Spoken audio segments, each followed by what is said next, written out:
Avertissement. Si vous êtes en souffrance, contactez votre médecin, psychologue, psychiatre, profession dûment accréditée par l'État qui gère votre lieu de vie. L'analyse du traitement de l'information présente dans cette vidéo est réalisée par un simple logicien pour un accès libre aux connaissances. Les informations prioritaires. Nous l'avons vu précédemment, les informations reçues sont analysées suivant l'axe survie et classées entre elles. Exemple, un bébé mange un aliment sucré, cet aliment est composé d'un nom, éventuellement dit par les parents, d'une texture, d'une odeur, d'une couleur et d'un goût spécifique. Il classera probablement l'ensemble de ces informations dans survie assurée.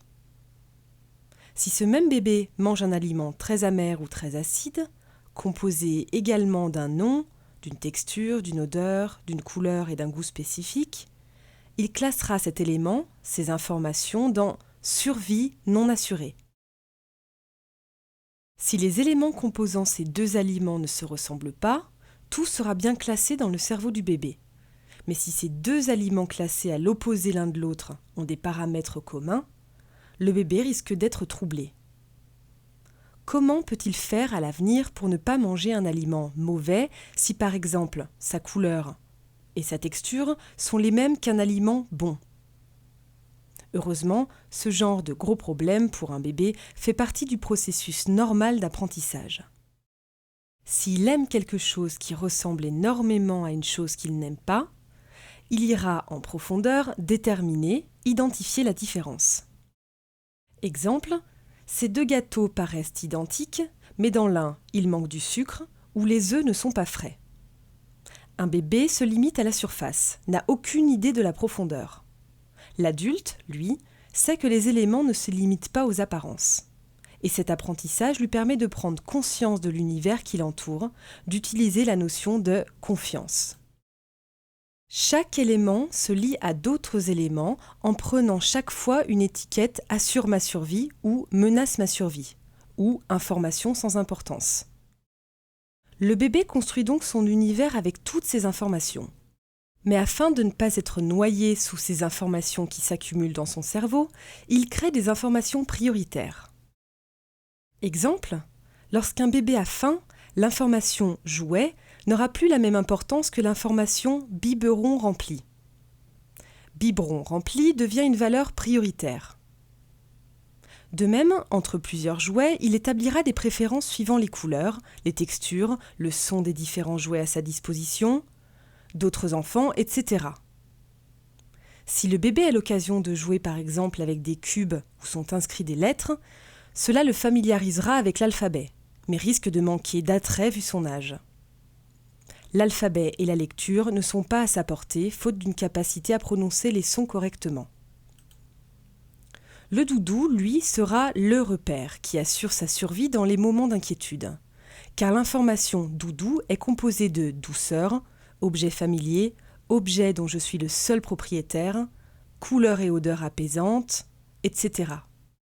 Au fur et à mesure que le temps passe, s'il a l'occasion de connaître de nombreuses choses différentes, son esprit accumule les connaissances. Identifier des objets, de la nourriture, c'est une chose. Mais comment l'enfant construit-il ses valeurs lorsqu'il est confronté à plusieurs philosophies de vie différentes?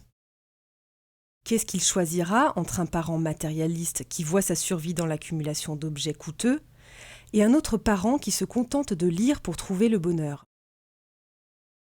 Dans cette configuration, on peut déjà voir que ces modèles différents lui permettent de savoir que plusieurs façons de vivre existent, ce qui n'est pas forcément le cas lorsque les deux parents ont exactement les mêmes valeurs.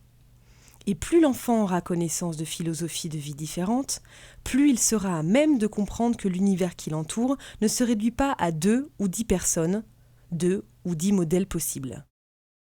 Alors lequel adoptera-t-il? Fera-t-il des mélanges entre eux?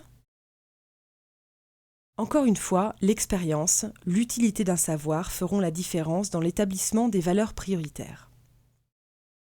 Si un enfant constate que certaines choses utiles sont rares ou difficiles à obtenir, et que la meilleure manière de ne pas en manquer c'est de stocker, de ne pas partager, alors ces informations placeront la valeur « moi d'abord » au centre de ses préoccupations. « Moi d'abord » sera une valeur dominante. Si un enfant constate que les dons font plaisir, que le partage permet de tisser des liens de solidarité utiles à sa survie, alors l'information « les autres » sera parmi ses valeurs dominantes. Ces valeurs dominantes sont-elles fixes à jamais? Non, elles resteront dominantes tant qu'aucune information ne viendra remettre en cause cette domination.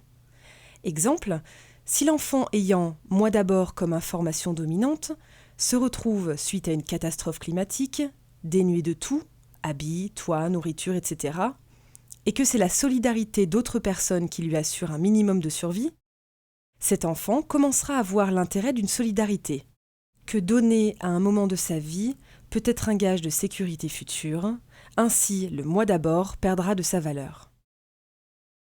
De même, un enfant ayant l'habitude d'agir avec cœur peut, s'il est victime plusieurs fois d'arnaqueurs utilisant sa générosité pour se faire de l'argent, cet enfant peut devenir méfiant et se replier sur lui-même et privilégier un peu plus la valeur « moi d'abord ».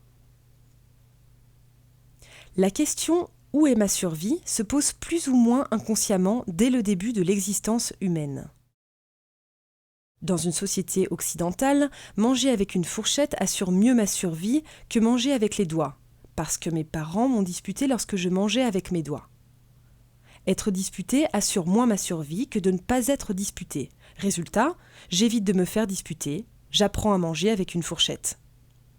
De même, faire comme les autres, ça assure parfois mieux sa survie. Donc, apprentissage de la fourchette. Évidemment, cet exemple n'est plus valide là où on a l'habitude de manger avec ses doigts. Les parents ne réprimandent l'enfant que lorsque les coutumes l'exigent. Être disputé n'assure pas ma survie, et pourtant lorsque je suis enfant, je fais parfois des bêtises en sachant très bien que je vais me faire disputer. Comment comprendre un enfant lorsqu'il franchit consciemment les limites? L'humain a besoin de trouver ses propres limites. Ainsi, on aura beau dire à un enfant « ne mange pas tous les bonbons, tu vas être malade », lorsque vous aurez le dos tourné, et si l'enfant est gourmand, il franchira la limite et ira jusqu'à se rendre malade. Dans la tête de l'enfant, il n'est pas possible avec du « bien », un bonbon, c'est rudement bon, de se faire du mal, être malade. Si cette expérience d'être ainsi malade lui est désagréable, il y a de grandes chances pour que sa survie ne passe plus par l'ingestion de trop de bonbons. Évidemment, si être malade devient un objectif, pour éviter d'aller à l'école ou pour se punir d'un événement, être malade ne sera plus un problème, mais une solution. Être malade n'assurera pas sa survie, mais sera un moindre mal face à aller à l'école si cette valeur école représente vraiment un danger pour lui. La survie ne passe pas uniquement par manger, dormir, boire, se protéger des intempéries, etc. La survie ne passe pas uniquement par la satisfaction des besoins primaires. L'humain vivant au sein d'une société a besoin d'exister aux yeux des autres. Et pour l'enfant en manque d'affection, franchir les limites a beau être interdit, cela assurera mieux sa survie que de rester dans l'ombre. Cela vaudra mieux que d'être gentil et noyé parmi d'autres. Franchir les limites permet, si ce franchissement est détecté, d'exister aux yeux des surveillants. Sa valeur dominante du moment n'est pas « obéir aux lois », mais « j'ai besoin de me sentir exister ». Il y a dans cette même optique une autre valeur non négligeable qui est le besoin de se faire peur. Dans une vie trop tranquille, proche de l'étouffement, le cerveau veut de la nouveauté, et rien de mieux que de franchir les limites pour se faire peur, pour ressentir de puissants frissons. Évidemment, cette peur recherchée ne paraît pas fondée sur un réel danger pour celui qui recherche cette peur. Cela va de l'enfant à qui on interdit de regarder un film parce qu'il n'est pas adapté à son âge, jusqu'à l'adulte qui prend sa voiture, sait très bien qu'il ne faut pas dépasser une certaine vitesse en ville, mais qui la franchira parce qu'il a envie de se sentir libre, parce qu'il a envie de dire « merde » au pouvoir, ou parce qu'il aime la vitesse, le grand frisson, qu'importe le danger relatif et les interdictions. Tous ces éléments participent à la formation des valeurs dominantes propres à chaque individu. Mais toutes ces valeurs sont établies suivant l'unique question : assure ou n'assure pas ma survie ?